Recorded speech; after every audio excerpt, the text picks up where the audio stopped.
Tonight's DJNTV show is sponsored in part by Electro Voice,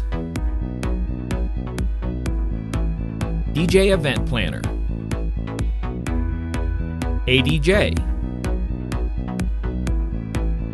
NLFX Professional, Promo Only, Newmark, and DJNTV Insiders. What is up, my Good Vibe DJ tribe? Today on Ask Kilma, we are talking about some common mistakes that are made when DJs step into the studio or live events and how to avoid them. This Ask Kilma question comes from a newbie in the industry that doesn't want to make any big mistakes or common ones when they step out onto the stage. They ask, what are some newbie mistakes you've made? What are some newbie mistakes I should at least try to avoid on my upcoming gig? So there are three main things I'm going to talk about today, assuming that you know how to beat match, okay? Because while beat matching is an incredibly important part of DJing, it is also quite complex. So we're going to stick with the three main things that I think you should focus on avoiding and how to do it.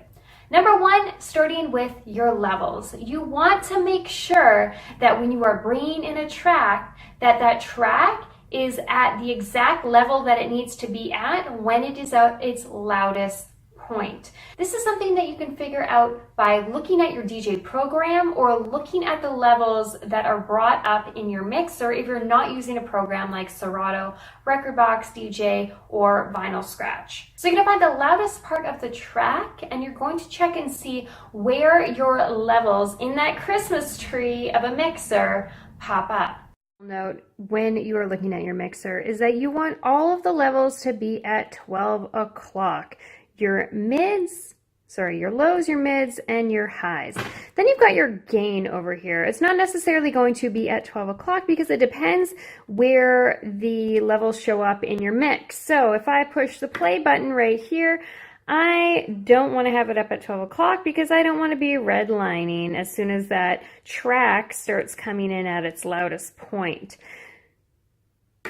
So one of the things you want to do in checking with your levels is to see where the loudest part in your track is, because sometimes when you start off your track it's actually going to be quite quiet, whereas when it's a little bit farther in you're going to see the full level that it's going to be at. So here at my loudest point in my track, which you cannot hear but just for a visual, is that I've got 2 in the yellow. I want to make sure I do not surpass. This way, it's also really important because your track might suddenly become increasingly loud and go into the red, distorting the sound of your mix. Ever heard the line, you're not headlining if you aren't redlining? That's a joke. Do not redline your mix, you're going to distort. Sometimes what happens is when DJs are mixing their music, they don't realize the beginning of their track is actually quite quiet. And then there's a breakdown and then they're turning up their track even more, only for that drop to happen, and now their music is distorted and redlining. And if they're not careful, might be coming over top of the track they're already mixing. So it is really important to understand your music and know where the loudest part is and where that's going to show up in your mixer.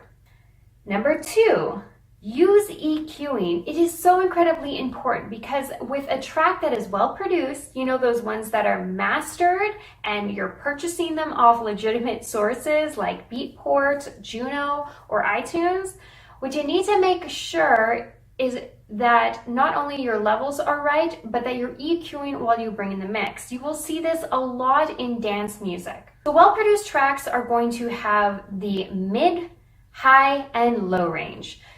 When you are playing 2 tracks at the same time, if you've got them going at full blast, things can become distorted and muddy. For example, your low end is going to be that kick drum, that thump. It's also going to be that bass sound, that sub bass. If you've got the sub bass and the kick going at both tracks at full blast at the same time, this is where you can get a very muddy sound. So I'm going to show you what it might look like for a DJ mixing this on the mixer. When we are talking about EQing our music, we are looking again at our lows, mids, and highs.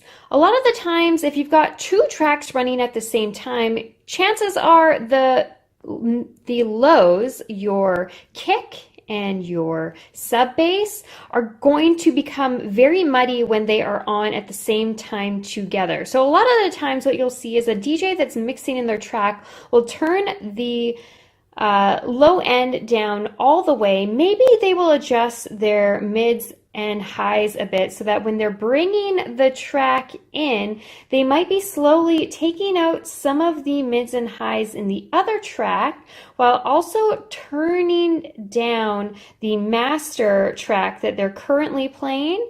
And when they do a switchover, you might note a lot of DJs in the electronic music scene will turn down the low end on the track that they are currently playing and turn on the low end on the track that is going to become the more dominant track because they're bringing it in. Now I'm holding the camera to do this, so you would probably see that DJ do it simultaneously at the same time so that you have that smooth transition.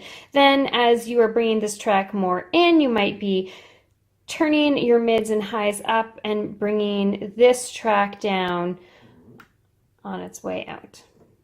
Last but not least, programming and having the proper playlist for the gig.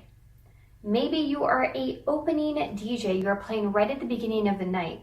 You do not want to be playing bangers at a lounge where people are enjoying their dinner, right? So it's really important to understand your area, understand your crowd, understand who it is you are playing to and what kind of atmosphere you're trying to create with your music.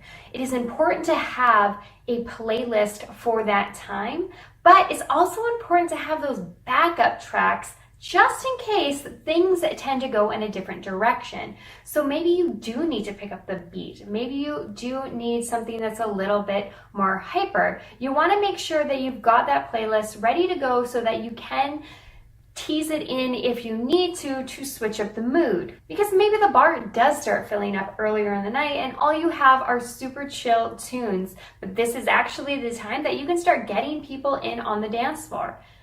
It doesn't mean playing bangers, but it does mean knowing where you can go musically with your sound and brand that is still true to yourself, but appealing to the crowd that you are playing for. I hope you found this one helpful. If you guys want to know a little bit more about playlists, I'm going to have an insider edition, and I'm also going to show you a little bit about Rekordbox and how I utilize that for playlists. If you aren't already signed up for the insiders, make sure you get on the Disc Jockey News insider page. It is super inexpensive to pay each month. I think they might even be having a deal going on right now. So make sure you get in on that because there is so much great free content. I'm sure that is helping you guys make money from the Disc Jockey News TV channel that you are going to definitely want to get in on the insiders edition. As always, if you have any Ask Kilma questions, hashtag Ask Kilma on Twitter, Facebook, and Instagram, or you can email me at beats@kilmamusic.com.